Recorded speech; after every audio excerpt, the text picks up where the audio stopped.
Hello everyone, a very good morning. कैसे हो आप सब? I hope you all are doing good. You all are happy, positive and energetic. So I am also energetic and today I have come with an interesting topic from biology class 10th, life processes. So today we are going to talk about life processes, one of the important chapter in class 10th. बिल्कुल सही सुना आपने. So आज हम लोग class 10th biology का एक बहुत ही इंपॉर्टेंट चैप्टर पढ़ने वाले हैं, लाइफ प्रोसेसेस, राइट. और एक अच्छा खासा पोर्शन हम लोग आज कंप्लीट करने वाले हैं. बेटा अगर हम क्लास 10th बायो की बात करें तो सबसे ज़्यादा मार्क्स साइंस में बायो का है. And life processes is one of the biggest chapter we can say, क्योंकि इसमें 4 अलग अलग पोर्शंस हैं, राइट. देखने को एक चैप्टर है लेकिन इसमें 4 अलग अलग पोर्शंस है, उसे हम लोग समझने वाले हैं एक एक करके और देखते हैं. तो चलिए शुरू करते हैं. My name is Sagiv and I am the biology faculty at Padhoji and this is the online classes of पढ़ोजी.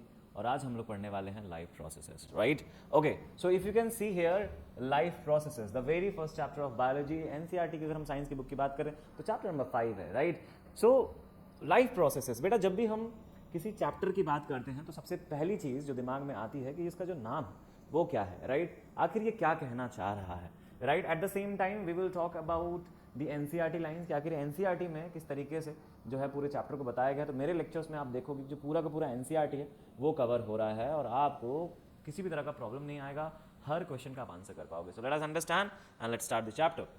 So life processes, what is life processes. अगर हम बात करें बच्चा जी लाइफ प्रोसेसेस की, तो लाइफ प्रोसेसेस आखिर है क्या, राइट. तो let us understand by writing बेटा जी the basic functions, right. The basic functions,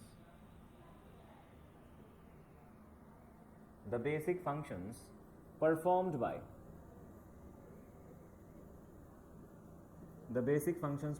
by living organism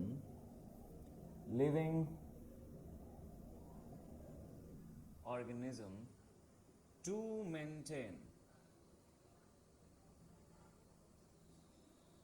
life on earth, right.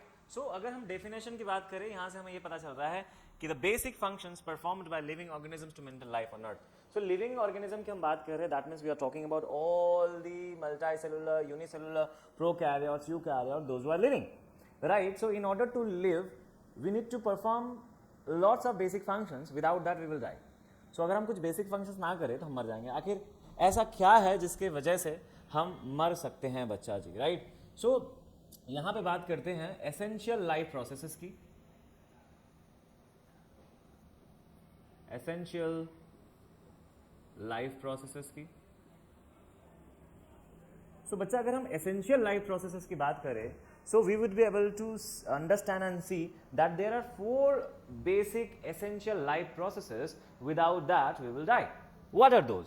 So first of all we have nutrition,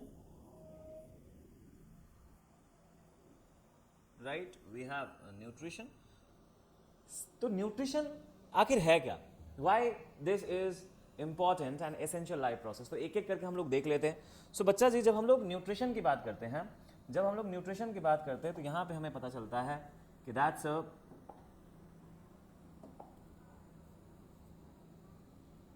it is the process, right. It is the process of taking in of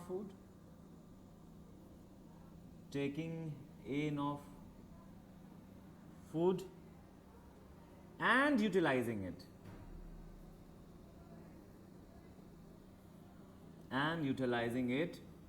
for various life processes. तो अलग अलग life processes या functions की हम बात करें तो उसके लिए बेटा जी हम लोग न्यूट्रिशन ले रहे होते है ना. यहां पे हम लोग जो इनटेक टर्म यूज कर रहे हैं, यहां पे हम लोग प्रोक्योरिंग भी कह सकते हैं, procuring of food and utilizing it. You see, अगर आप इसे बहुत ध्यान से समझो सो आप देखो कि पूरे दुनिया में जितने सारे ऑर्गेनिज्म है ना, उनका जो बॉडी स्ट्रक्चर है वो अलग है, वो जिस तरीके से न्यूट्रिशन लेते हैं वो अलग है. Like if you talk about an amoeba, amoeba क्या खा रहा होता है, अमीबा बच्चा जी खा रहा होता है बैक्टीरिया और स्मॉलर प्रोटोजोन्स। और अमीबा की शेप की बात करो तो उसका कोई फिक्स शेप नहीं होता, राइट, और अपने पूरे बॉडी सरफेस से ये खाना ले सकता है। अगर उसी तरफ अगर हम लोग एक एनिमल को देखें जैसे कि एक लायन, तो लायन के पास बेसिकली माउथ है और अंदर उसके खुद के एलिमेंट्री कनाल है जो कि मीट को डाइजेस्ट करने और ब्रेक डाउन के लिए है। If you talk about human beings के पास भी बच्चा माउथ है और अंदर एलिमेंट्री कनाल है जिसके वजह से वो खाना अपना अंदर डाइजेस्ट कर रहे हैं। प्लांट्स की बात कर लेते हैं तो प्लांट्स के पास एक अपना खुद का अलग स्ट्रक्चर है, मैकेनिज्म है।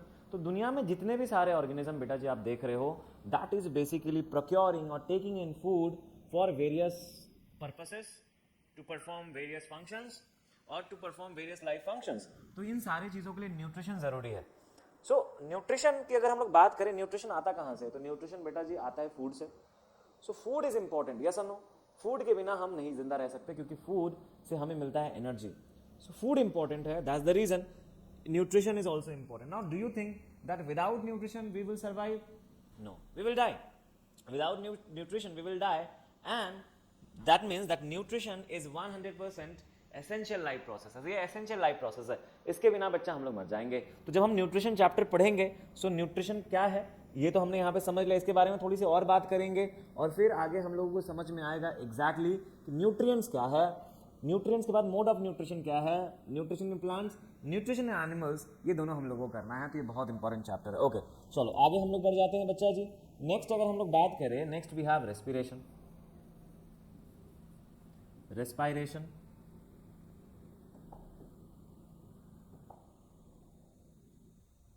ठीक है, रेस्पायरेशन। ओके, रेस्पिरेशन को हम लोग क्या समझते हैं? What is respiration? देखो, जो भी हमने न्यूट्रिएंट लिया है अब उसको ब्रेक डाउन भी करना है, उसको यूटिलाइज भी करना है ना? So it is basically oxidation of food, right? Oxidation of food to release energy, right? So बेटा oxidation of food to release energy, इसको हम लोग सिंपल लैंग्वेज में क्या कह सकते हैं? Breaking down of food to release energy. तो बेटा रेस्पिरेशन बहुत इंपॉर्टेंट है। रेस्पिरेशन की जब हम लोग बात करेंगे तो रेस्पिरेशन में एरोबिक रेस्पिरेशन, इनएरोबिक रेस्पिरेशन, ये भी हम पढ़ने वाले। दुनिया में जितने सारे ऑर्गेनिज्म हैं, आप इसको ऐसे समझो, इसको सेपरेटली हम लोग चैप्टर में समझेंगे, लेकिन पूरे दुनिया में बेटा जी जितने ऑर्गेनिज्म है उन सब की अगर हम लोग बात करें कि अगर उसे जिंदा रहना है तो एनर्जी चाहिए, लेकिन एनर्जी बनाना पड़ता है बॉडी में और वो हमारे बॉडी के सेल में बन रहा होता है। So that is basically respiration. तो oxidation of food to release energy या फिर breaking down of food to release energy, right?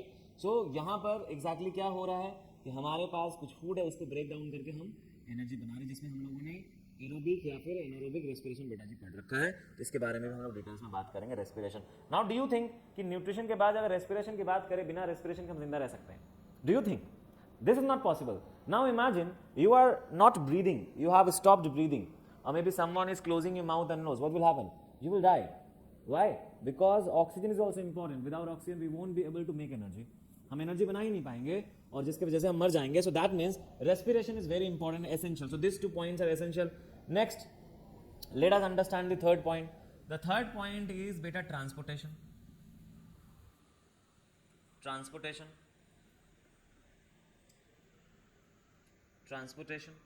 Now, transportation is also important. What do you mean by transportation? Right? So we can say movement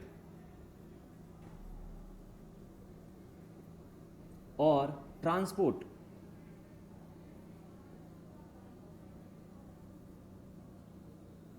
of any substance,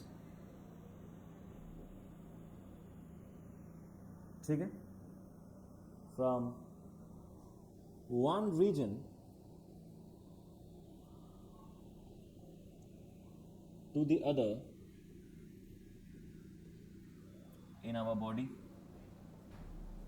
तो बेटा अगर हमारे body में किसी भी चीज का मूवमेंट या ट्रांसपोर्ट, किसी सब्सटेंस या न्यूट्रिएंट मटेरियल का एक रीजन से दूसरे रीजन में अगर बॉडी के जा रहे हैं, सो that is basically transportation, right?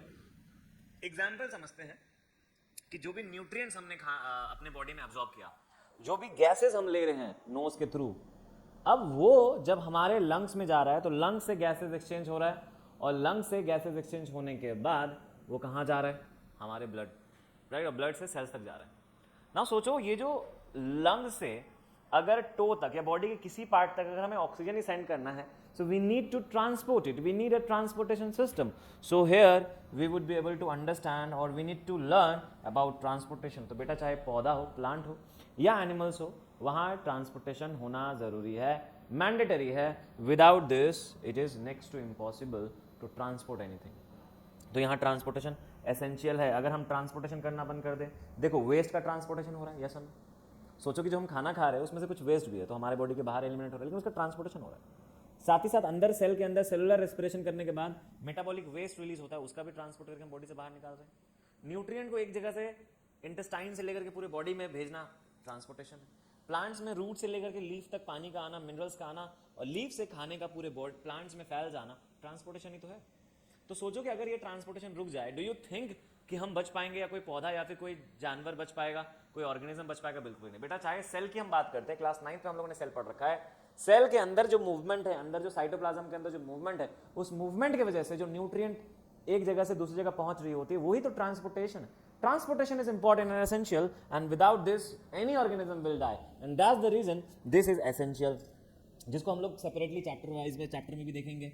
बेटा last but not the least is excretion. Last but not the least बेटा जी इज एक्सक्रीशन. नाउ एक्सक्रीशन की बात करें, व्हाट इज एक्सक्रीशन? एक्सक्रीट करना, to remove something from our body. So removal of waste. What is excretion? We can say removal of waste, right? Removal of waste. Removal of waste from body. तो बेटा waste का removal, अब देखो removal दो तरीके से हो सकता है. या तो रिमूवल हो सकता है अनडाइजेस्टेड फूड का, या रिमूवल हो सकता है मेटाबॉलिक वेस्ट का.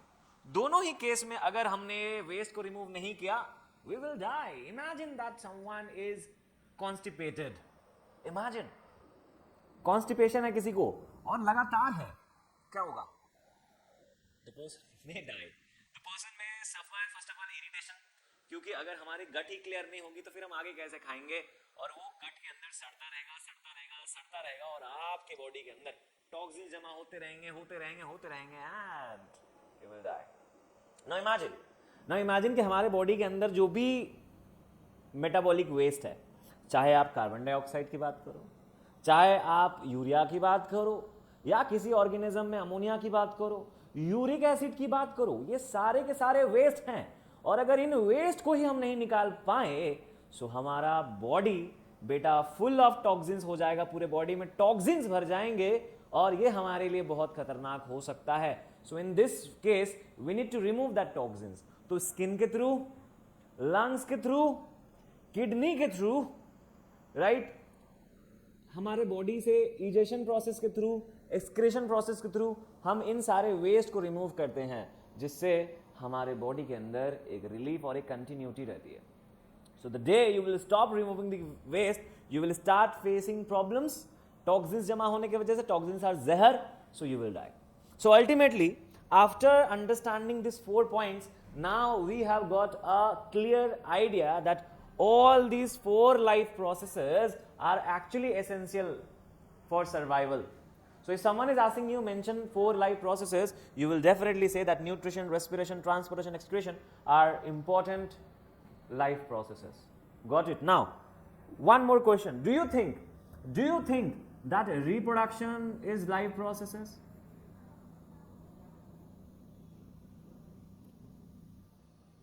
Do you think बच्चा जी that reproduction is life processes? So reproduction की बात करें, so it is not an essential life processes. It is not an essential life processes. Right? क्यों नहीं है? लेकिन इसमें हमको ये समझना है, but it is essential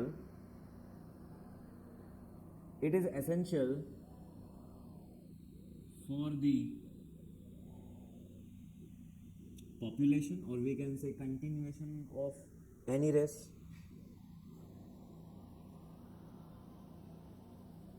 Continuation of any race. बेटा इसको समझो, ये हम बोल रहे हैं कि ये एक एसेंशियल लाइफ प्रोसेस नहीं है, और दूसरी तरफ हम बोल रहे हैं एसेंशियल फॉर द कंटिन्यूएशन और परपिटुएशन, है ना, परपिटुएशन ऑफ एनी स्पीसीज और रेसेस, है ना। तो किसी भी रेस, जैसे कि हम बात कर रहे हैं रेस में, जैसे कि ह्यूमन रेस है ना, कोई एक एनिमल है, कोई भी ऑर्गेनिज्म है, तो बेटा जी अगर रिप्रोडक्शन नहीं होगा तो पूरा का पूरा रेस जो स्पीसीज से खत्म हो सकता है, उसके लिए इंपॉर्टेंट। लेकिन सोचो कि एक individual, this is an individual, है ना, ये एक इंडिविजुअल है, अगर ये रिप्रोड्यूस ना करे तो do you think that this person is going to die? No at all, not at all, it will not die, because reproduction, we can say reproduction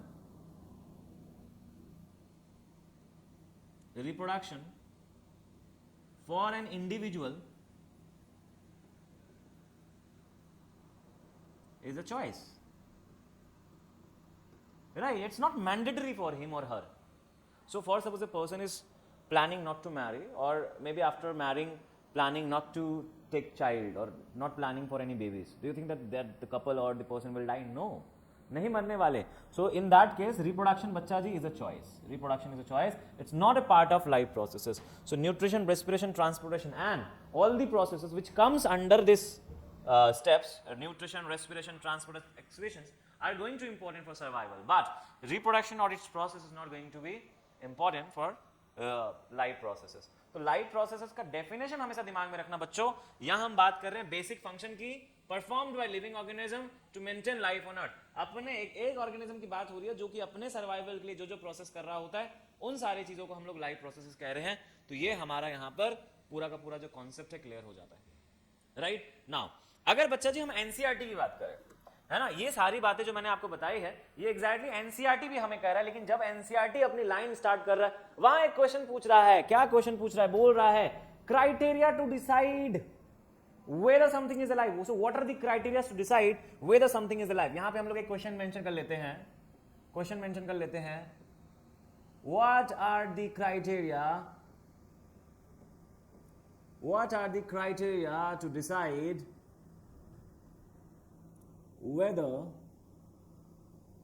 whether something is alive. So सोचो NCERT ने life process इसी line शुरू किया है ना, कि आखिर क्या क्राइटेरिया है जिससे हमें पता चले कि something is alive. Now you all know this is very basic questions that you can easily answer. बच्चा जी हमें कैसे पता चलेगा कि कुछ चीजें जिंदा या नहीं? मुझे देखकर क्या लग रहा है मैं जिंदा हूं? I am, because I am talking, I am moving, I am speaking. So there are many ways by seeing or by the activity of that particular organism you can easily understand that yes the organism is alive. So we can say movement,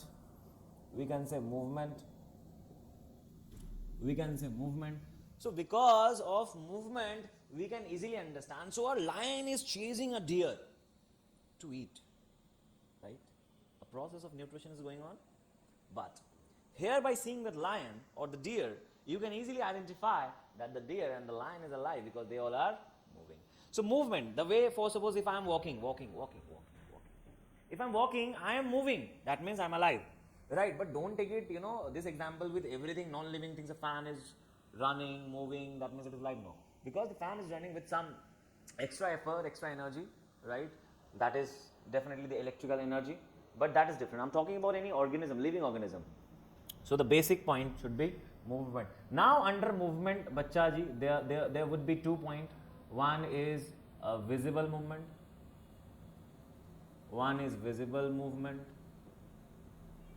right? One is visible movement means sir walking, right?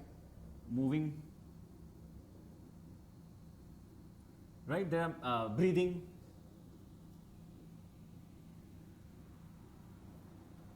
So these are basically the visible movement.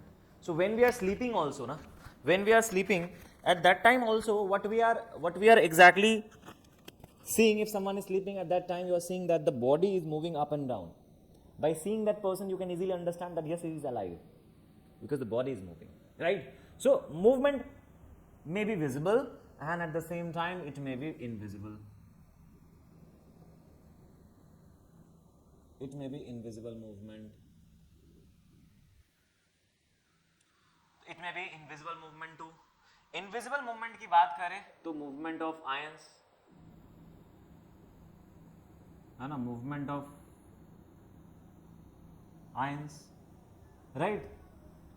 Molecular movement, molecular movement. और molecular movement बेटा ये basic movement है, सबसे basic movement है ना. हमारे body के अंदर सोचो कि आयंस का मूवमेंट हो रहा है, आप लोगों ने क्लास 9 में पढ़ा था, ट्रांसपोर्टेशन अक्रॉस सेल मेम्ब्रेन. तो ये जो मूवमेंट हो रहा है वो विजिबल तो नहीं है, कहीं ना कहीं हमारे बॉडी के अंदर क्या मूवमेंट है तो पता नहीं चल रहा. सो बेटा विजिबल और इनविजिबल मूवमेंट दोनों ही इंपॉर्टेंट है ना. कहीं कहीं पे सर हमें मूवमेंट दिखता नहीं है, जैसे प्लांट का मूवमेंट नहीं दिखता, तो वहां पर लोकोमोशन नहीं हो रहा है, तो वहां पे क्या दिख रहा है सर, वहां पे हमें दिख रहा है ग्रोथ. क्या दिख रहा है हमें, वहां पे दिख रहा है हमें ग्रोथ, वहां पे हमें दिख रहा है growth. So growth and development, बेटा जी क्या दिख रहा है, growth and development.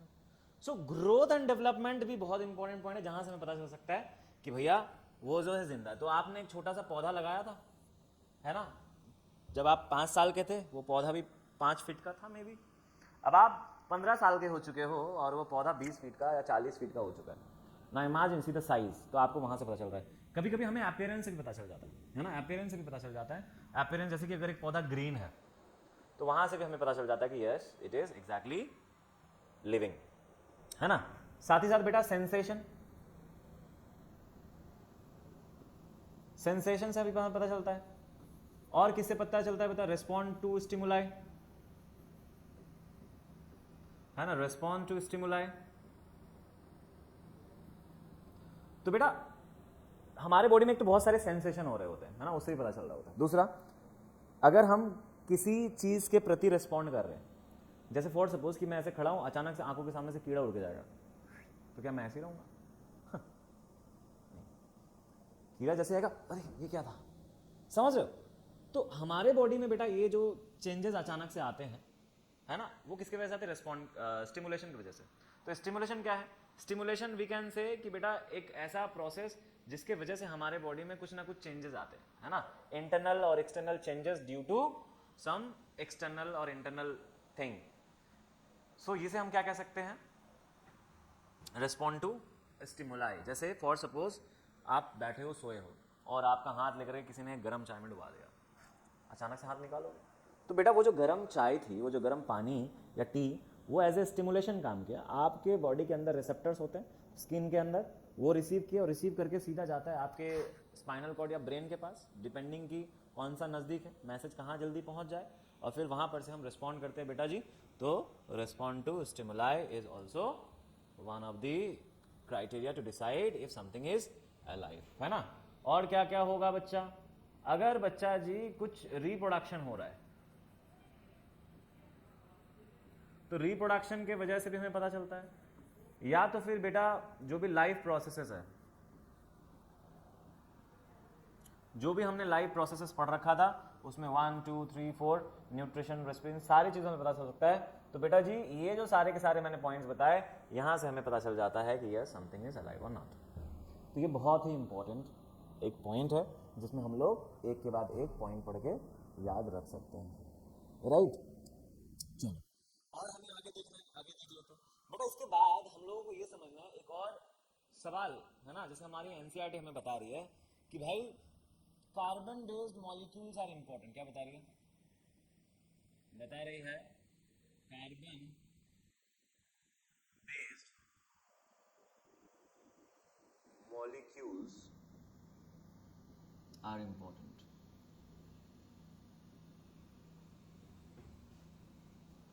Right. So carbon based molecule क्यों इंपॉर्टेंट है, इसका आंसर सिंपल सी चीज है. The food we eat, right, the food we eat contains carbon, है ना. सो जो भी फूड हम खाते हैं उसमें बेटा कार्बन होता है, like carbohydrates,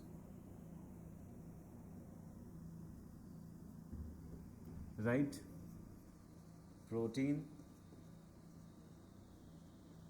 and fats, right. तो बेटा जो आप कार्बोहाइड्रेट खा रहे होते हो, प्रोटीन और फैट जो खा रहे होते हो, उसके पास बेटा जी कार्बन होता है कार्बन। सो हम लोग यहाँ कह सकते हैं फूड क्या प्रोवाइड करता है, food provides energy, at the same time बेटा जी विदाउट एनर्जी क्या होगा, we will die. So here we can say, so carbon based molecules are important. So इसीलिए बेटा कार्बन बेस्ड मॉलिक्यूल जो है वो बहुत ही ज्यादा इंपॉर्टेंट है, राइट। अभी एक चीज यहां पे समझो कि बेटा फूड की बात हमने की, फूड से हमें क्या मिलता है, फूड से हमें बेटा मिलता है न्यूट्रिएंट्स, फूड से हमें मिलता है न्यूट्रिएंट्स, न्यूट्रिएंट से हमें मिल जाता है एनर्जी, यस और नो। सो बेटा ये फूड से जो एनर्जी तक की जर्नी है ये बहुत इंपॉर्टेंट है, और फूड के अंदर जो न्यूट्रिएंट्स होते हैं, न्यूट्रिएंट्स क्या है इसके बारे में थोड़ा सा देख लेते हैं, आगे फिर हम लोग पढ़ेंगे। ये बेटा ऑर्गेनिक और इनऑर्गेनिक सब्सटेंसेस,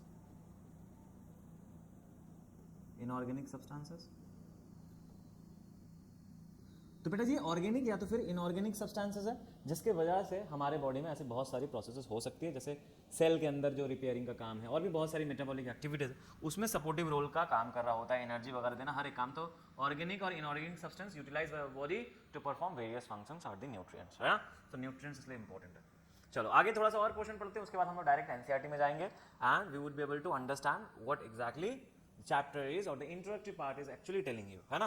सो ये हो गया हमारे पास। नेक्स्ट आगे बढ़ जाते हैं बेटा जी। जैसे ही हम लोग आगे देखेंगे, यहाँ पे समझने वाली बात है कि मैंने अभी कुछ इंपॉर्टेंट डिस्कशन की न्यूट्रिएंट्स के बारे में, है ना, जिसको हम लोग आगे भी समझेंगे क्लियरली। अब एनसीईआरटी हमें एक और चीज़ बात बता रही है कि बेटा जो वायरस है ना, वो जब एक बॉडी के अंदर रहता है तब वो लिविंग जैसा काम कर रहा होता है, और बॉडी के जब बाहर होता है तो वैसे डेड वर्क कर रहा होता है ना। तो ये भी एक इम्पॉर्टेंट सवाल हम लोग देख सकते हैं कि molecular movement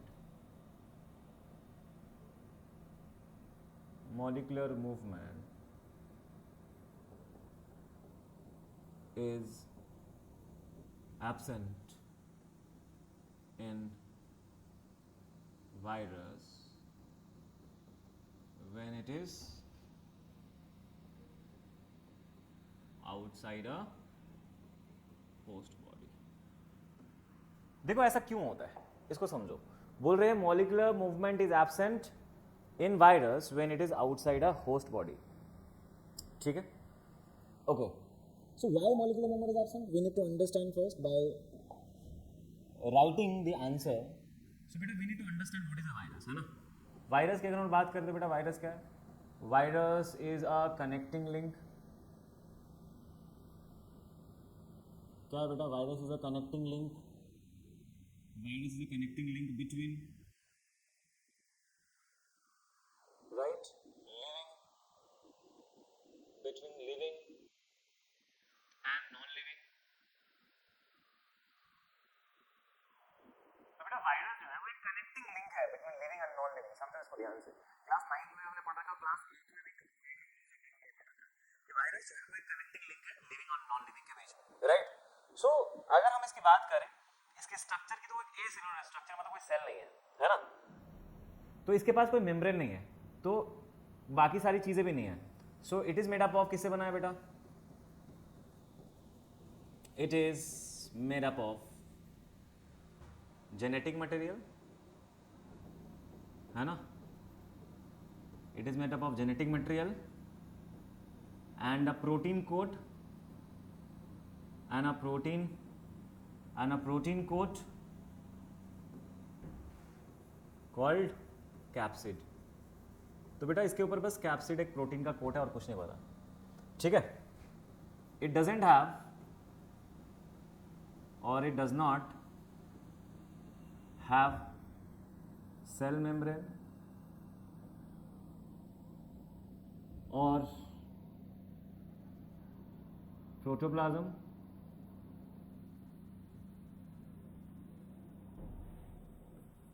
to perform any functions individually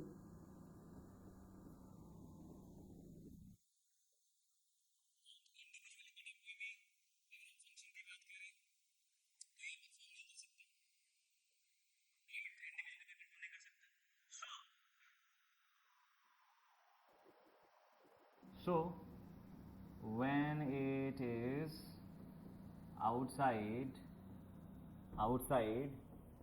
it acts as dead, क्योंकि लिविंग के लिए तो हमें दो क्राइटेरिया, सेल मेम्ब्रेन होना है, अंदर जो प्रोटोप्लाज्म है दैट इज सेल ऑर्गेनिज्म सारे होने, इसके पास कुछ नहीं, बस एक जीएन है, जेनेटिक मटेरियल। और जैसे ही बेटा ये किसी ऑर्गेनिज्म के अंदर, सेल के अंदर जाता है तो डेफिनेटली वो उस पर कब्जा कर लेता है और अपने डीएनए को रेप्लिकेट करवाता है सेल के अंदर, राइट। तो ये हमारे पास एक बहुत ही इंपॉर्टेंट क्वेश्चन है जो कि आपको रखना है। अब देखो यहाँ से हमको ये समझ में आया कि दुनिया में जितने भी सारे ऑर्गेनिज्म है सबका अपना अपना एवोल्यूशन हुआ है और वो अपने अपने हिसाब से बेटा रह रहे हैं। और ये क्योंकि जस्ट वायरस एक कॉन्ट्राडिक्टरी डिस्कशन है, लिविंग है या नहीं है, क्योंकि जब ये बाहर रहता है तो इसका कोई एक्टिविटी लिविंग जैसा बिल्कुल भी नहीं है, लेकिन जैसे ये होस्ट बॉडी के अंदर जा रहा होता है वो एज ए लिविंग वर्क करने लग जाता है, राइट। सो ये कुछ पॉइंट्स है जहाँ से हमें एग्जैक्टली जो इंट्रोडक्टरी पार्ट है हमारा वो हमें क्लियर हो जाता है। इसके बाद हम लोग देख लेते हैं what NCERT is exactly telling us. तो थोड़ा सा यहाँ पर बेटा जी फास्ट चलेंगे और हम लोग यहाँ पर मिलकर इसे समझते हैं। सो देखो, let us select this. Okay, अगर आप लोगों को ये क्लियरली दिखे तो थोड़ा हम लोग इसको समझने की कोशिश करते हैं और फिर आगे एक एक करके बढ़ते हैं, ठीक है। Okay, so now let us understand what it is talking about, right?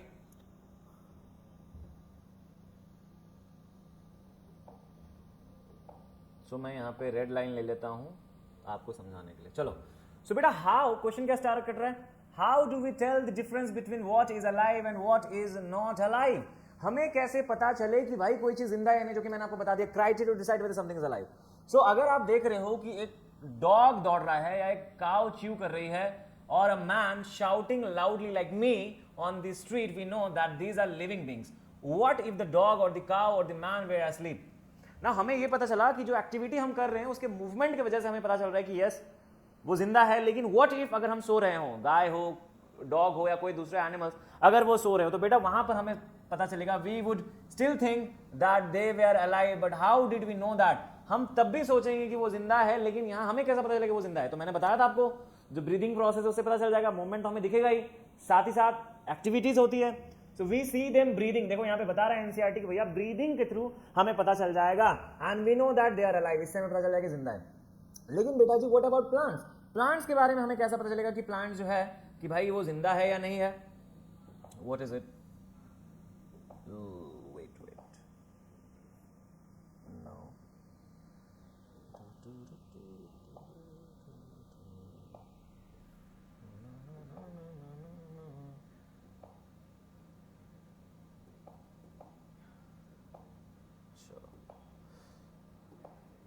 Okay.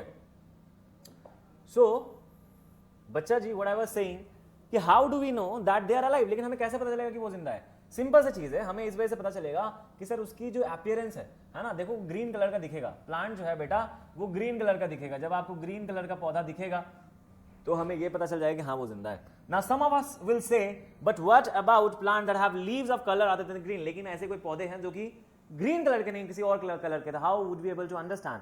सो वहां पर हमें डेफिनेटली उसके ग्रोथ से पता चलेगा। So they grow over time, तो कुछ टाइम के बाद हमें पता चलेगा कि यस वो जिंदा है, तो उस वजह से हमें पता चलेगा that it is alive. Now कुछ लोग बोलेंगे ये सारी चीजें, in other words we tend to think of some sort of movement either growth related or not as common evidence for being alive, but a plant that is not visibly growing is still alive and some animals can breathe without visible movement. So using visible movement as the defining characters of life is not enough. तो इसीलिए मैंने आपको movement के time में ये बता दिया कि मूवमेंट विजिबल इनविजिबल दोनों है।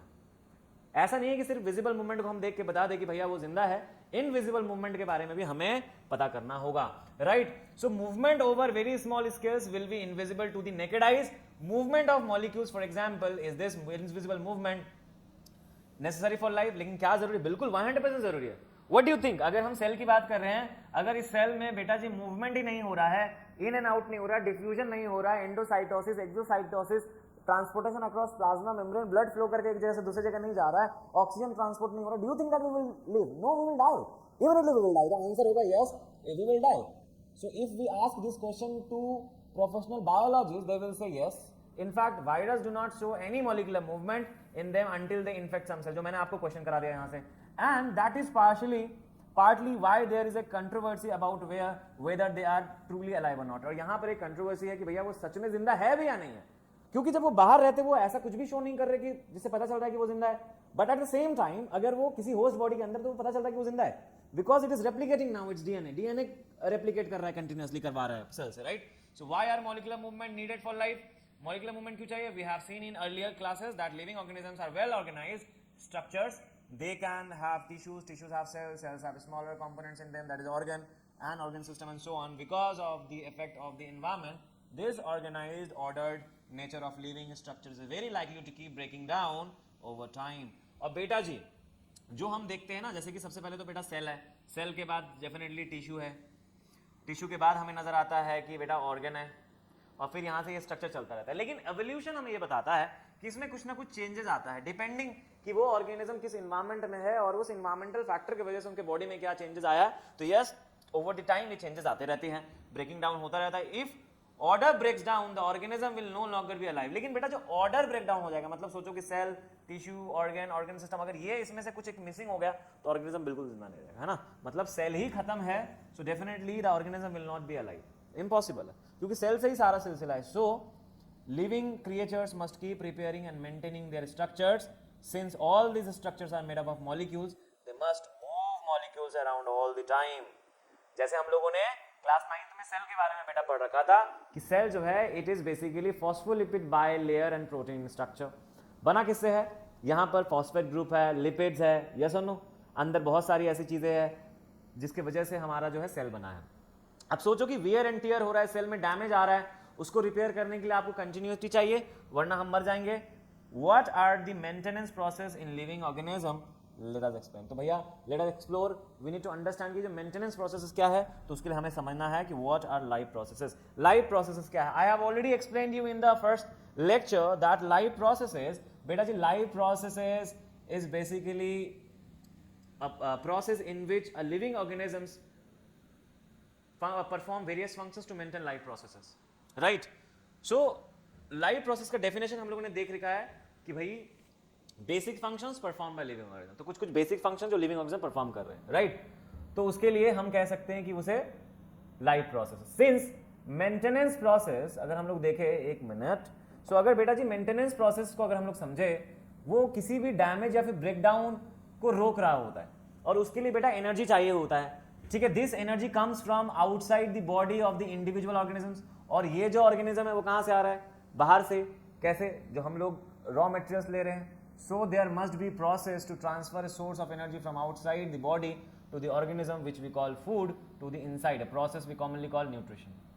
मैंने न्यूट्रिशन के बारे में ऑलरेडी समझा दिया. सो प्रोक्योरिंग ऑफ फूड, बात यहाँ पे प्रोक्योरिंग ऑफ फूड की हो रही है. सोचो कि हम सोर्स के आउटसोर्स करते हैं. डेफिनेटली अगर हम एक प्लांट की भी बात करें तो बेटा वो रॉ मटेरियल्स बाहर से आउटसोर्स कर रहा है, तब वो अपने बॉडी के अंदर खाना बना रहा है. और अगर हम ह्यूमन बींग्स या फिर बाकी हेटेरोट्रॉप्स की बात करें तो वो बाहर से फूड को ले रहे हैं, तब जाके उनके बॉडी के अंदर वो ब्रेक डाउन हो रहा है, तब उनको एनर्जी हो रहा है. तो food is actually carrying those energy, but we need to convert them. उसे हमने तोड़ना है, ब्रेक डाउन करना है अपने बॉडी में. That is what nutrition is all about. So procuring of food and then utilising is actually nutrition. Nutrition में भी हम लोग आगे पढ़ेंगे ऑटोट्रॉप्स, हेटेरोट्रॉप्स के बारे में. ऑटोट्रॉप जो कि खुद अपना खाना खुद बना लेता है, और हेटेरोट्रॉप्स बेटा जी जो खाना अपना खुद नहीं बनाता, रेडीमेड फूड पे बेटा डिपेंड कर रहा होता है, right? If the body size of the organism is to grow, additional raw materials will also be needed from outside. Since life on earth depends on carbon based molecules, most of these food sources are also carbon based. Depending on the complexity of these carbon sources, different organism can then use different kinds of nutritional processes. तो बेटा देखो, क्योंकि life, ये वाला question भी मैंने आपको करा दिया कि carbon based molecules are important for survival. आपको पता है, यहां पे मैं आपको सिंपल सा एक चीज समझाता हूं बेटा. अगर हम बात करें कार्बोहाइड्रेट्स की, अगर हम बात करें कार्बोहाइड्रेट्स की, तो बेटा जी हमें पता है कि जो कार्बोहाइड्रेट्स है इसके पास क्या क्या है, इसके पास है बेटा कार्बन, इसके पास क्या है हाइड्रोजन, इसके पास क्या है ऑक्सीजन। तो कार्बोहाइड्रेट को तोड़ते कार्बन हाइड्रोजन ऑक्सीजन मिल जाता है। अगर हम बात करें बेटा प्रोटीन की, अगर हम बात करें प्रोटीन की, तो प्रोटीन के पास भी क्या है, it has got carbon, hydrogen, oxygen और बेटा जी नाइट्रोजन। आप सोचो कि कार्बन यहां भी यहां भी सेम, अगर आप फैट्स मिल जाओगे वहां भी कार्बन मिलेगा, वाइटामिन जाओगे वहां भी कार्बन मिलेगा। So at the end we can say that carbon based molecules are important. Protein nitrogen के बिना नहीं बन सकता, ये भी हम लोग आगे, it is essential to make protein. So carbon base के बारे में हमें ये पता चल गया कि food contain carbon, right, and because of that it is important. और वो हमारे बॉडी में बेटा ब्रेक डाउन हो रहा होता है, उसके बिना हम जिंदा नहीं रहेंगे। The outside source of energy could be quite varied, अलग अलग हो सकता है, since the environment is not under the control of the individual organism. जो बाहर का environment that is not under our control, right. For suppose right now we are taking in the food, जो भी रिक्वायरमेंट फूड है, लेकिन जैसे ही बाहर का इन्वायरमेंट चेंज होगा या तो हम मर जाएंगे या फिर अडेप्ट करेंगे उस चीजों को, नए चेंज उस चीजों को अडेप्ट करेंगे और धीरे धीरे हमारा बॉडी वैसा ही बन जाएगा। तो ये जो एवोल्यूशन आप देखते आए हो स्टार्टिंग से अभी तक, और ये कंटिन्यू सिलसिला है और ये चलता ही रहेगा जब तक कि इन्वायरमेंट, और इन्वायरमेंट देखो हमेशा चेंज हो रहा है, धीरे धीरे ग्रेजुअल चेंजेस आ रही है, बट स्लोली, बहुत स्लोली चेंजेस आती है और हमारा बॉडी भी बेटा उसको अडेप्ट करता रहता है, ठीक है। So these sources of energy therefore need to be broken down to build up in the body and must be finally converted to a uniform source of energy that can be used for the various molecular movement needed for maintaining living structures as well as to the kind of molecules the body needs to grow. For this, a series of chemical reaction in the body are necessary. Oxidizing, reducing reactions are some of the most common chemical means to break down molecules. For this, many organisms use oxygen source from outside the body. The process of acquiring oxygen from outside the body and to use it in the process of breaking down of food sources of cellular needs is what we call respiration. यहाँ पे बेटा respiration की अभी बात कही, तो respiration में हम लोगों को क्या पता चला कि बेटा जी जो ऑक्सीजन हम लोग ले रहे होते हैं उसका यूज करते हैं। तो एरोबिक रेस्पिरेशन की हम लोग बात करें तो हमारे पास क्या होता है ग्लूकोज। अब इसी ग्लूकोज को बेटा जी हम सेल के अंदर लाते हैं और प्रोसेस करते हैं, जैसे ग्लाइकोलिसिस। ग्लाइकोलिसिस प्रोसेस किया, ग्लाइकोलिसिस करने के बाद बेटा जी 2 पायरुविक एसिड मिल जाता है और प्लस 2 एटीपी हमें मिल जाता है, इसको मैं एक्सप्लेन करूंगा। और अगर यही सिलसिला और भी आगे चाहिए तो हम लोगों को माइटोकॉन्ड्रिया, सेल के अंदर माइटोकॉन्ड्रिया चाहिए और माइटोकॉन्ड्रिया से इन टोटल हम लोगों को 38 एटीपी मिल जाएगा इन टोटल, मतलब एक ग्लूकोज टूटने से, कंप्लीट ब्रेकडाउन होने से बेटा 38 एटीपी मिलता है। सो यहाँ देखो ऑक्सीजन का रिक्वायरमेंट है, किसका रिक्वायरमेंट है ऑक्सीजन, बिना ऑक्सीजन के फिर हम ये 38 एटीपी नहीं बना पाएंगे। सो वही यहाँ पे बता रहे हैं कि हमारे फूड का कंप्लीट ब्रेकडाउन या इनकम्प्लीट ब्रेकडाउन होगा जिसके वजह से हमें एनर्जी मिलेगा and oxygen is required and that is oxidation of food to release energy, जो मैंने आपको स्टार्टिंग में बताया respiration, right. So in the case of single cell organism, no specific organism for organs for taking food, exchange of gases or removal of waste may be needed because the entire surface of the organism is in contact with the environment. But what happens when the body size of the organism increases and the body design becomes more complex? In multicellular organisms, all the cells may not be direct contact with the surrounding environment. The simple diffusion will not meet the requirement of all the cells. We have seen previously how in multicellular organisms various body parts specialized in the functions they perform. We are familiar with the idea of these specialized tissues and with their organization in the body of the organism. It is the it is therefore not surprising that the uptake of food and the oxygen will also in the function of the specialized tissues. So बेटा यहाँ पर बात हो रही है कि अलग अलग ऑर्गेनिज्म है ना, यहाँ पे हम लोग एक जैसे बात कर लेते हैं ताकि आपको ये वाला पोर्शन बेटा जी थोड़ा सा क्लियर हो जाए। What I am trying to say, समझो बेटा ये एक अमीबा है, this is an amoeba, this is an amoeba, this is an amoeba, right, and this amoeba is बेटा जी unicellular. What is it, this is unicellular, unicellular है और the whole cell is in direct contact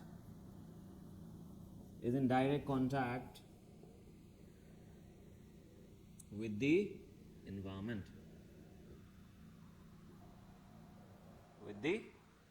सोचो ये जो पूरा का पूरा सेल है बेटा जी, ये चारों साइड से एनवायरमेंट के डायरेक्ट कॉन्टैक्ट में है, राइट? सो वी कैन से, सो all the life processes, so all the life processes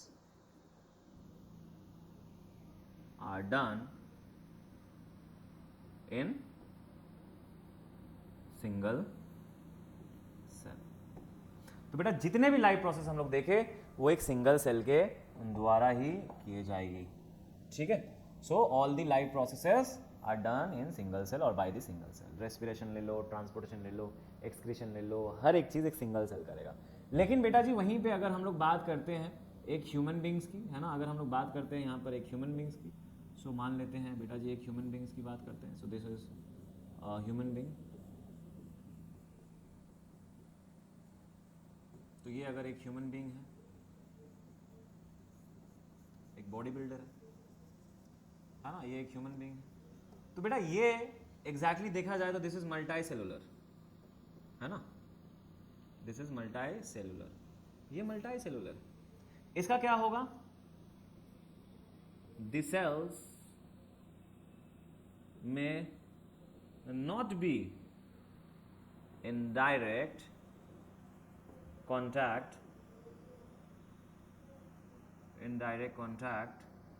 with the environment, है ना। देखो इसका सिर्फ स्किन वाला पोर्शन बेटा हो सकता है कि एनवायरमेंट के कांटेक्ट में है, लेकिन अंदर जो बहुत सारे ऑर्गन्स और सेल्स है वो तो नहीं है। तो इसीलिए हमने लिखा कि the cell may be in direct, may not be, right, may not be in direct contact with the environment, ठीक है। सो यहां पे क्या होगा? यहां पे होगा all the activities are performed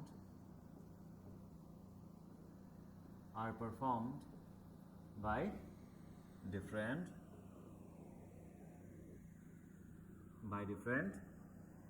cells or organs, है ना। तो यहां पर देखो सारे के सारे जो एक्टिविटीज है, जो भी लाइफ प्रोसेस है, या फिर ऑल द लाइफ प्रोसेस और activities are perform by different cells और ऑर्गन्स, क्योंकि यहाँ पर टिश्यूज और ऑर्गन्स है यहाँ पर प्रेजेंट। सो हमें ये डिफरेंस हमें पता चल गया कि भैया ये एक सेल से बना है, ये मल्टी सेल से बना है, ये मैनी सेल से बना है। सो दोनों में डिफरेंस क्या है? एक सिंगल सेल अकेला काम कर रहा है और यहाँ पे बहुत सारे सेल मिलके बेटा जी काम कर रहे हैं। This is the difference and वो that is what NCERT is trying to tell us, right? Okay, so आगे देख लेते हैं। However, this process this poses a problem since the food and oxygen are now taken up at one place in the body of the organization or the organism, while all parts of the body need them. This situation creates a need for a transportation system for carrying food and oxygen from one place to another in the body when chemical reaction use the carbon structures or carbon sources and the oxygen for energy generation. They create byproducts that are not only useless for the cells of the body but could even be harmful. These waste byproduct, or we can say, let me just select,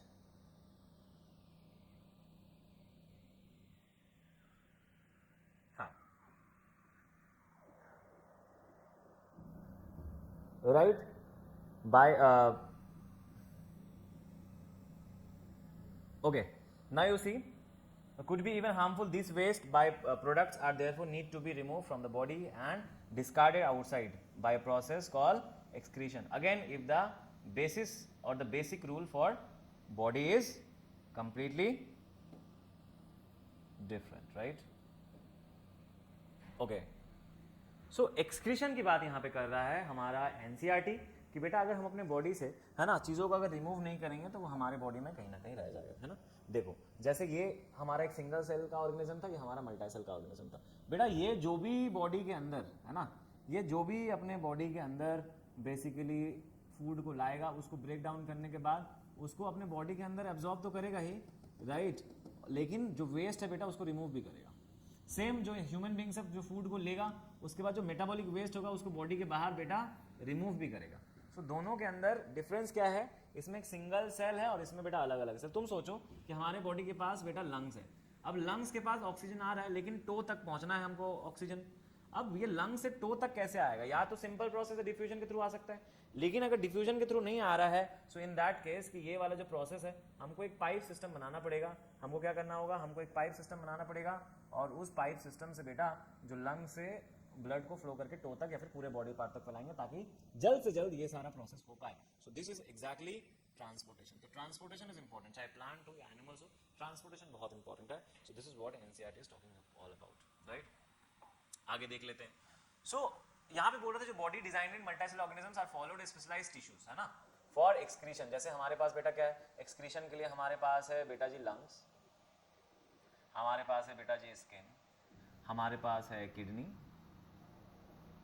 ठीक है, lungs, skin, kidneys, ये सारे के सारे हमारे excretory system का हिस्सा है, right. We need to transport waste away from the cells.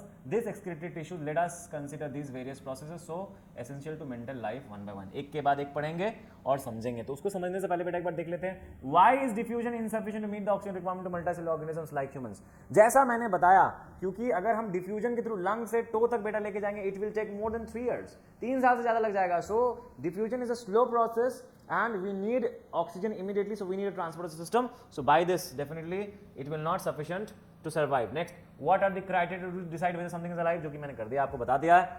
What are outside raw materials used by an organism? तो बेटा outside raw materials क्या होता है? जो हम कार्बोहाइड्रेट, प्रोटीन, फैट्स लेते हैं तो वो, या अगर हम किसी प्लांट्स की बात करें तो वो CO2 और वाटर को ले रहा होता है। So those are the outside sources. Now what processes would you consider essential for maintaining life? तो यहाँ पे आपको जो 4 essential life process मैंने बताया था वो भी मैंने लिख दिया था, इसीलिए लिखा था क्योंकि एनसीईआरटी हम लोगों को ये क्वेश्चन पूछ रही है, राइट। सो ये अभी हमने क्या किया, this is the only introductory part we have discussed. Now we will start our chapter one by one and the next portion we are going to start that is nutrition. और ये बहुत details में हम लोग पढ़ने वाले हैं ताकि आपका जो बोर्ड है, जो एनसीईआरटी बोल रही है, उसे हम लोग फुलफिल कर पाए, right. So see you in the next video. Until then, please read NCERT line by line. At the same time, I will come up with a proper explanation. Again, this is what we are doing. We are reading NCERT, we are explaining or we are understanding NCERT. But yes, in detail or for Olympiad, I will come up with a different video at the same time. So till then, please study, be focused, and please don't forget your target, your goal, because you are champion, you are best. You will do it. Take care. Bye bye.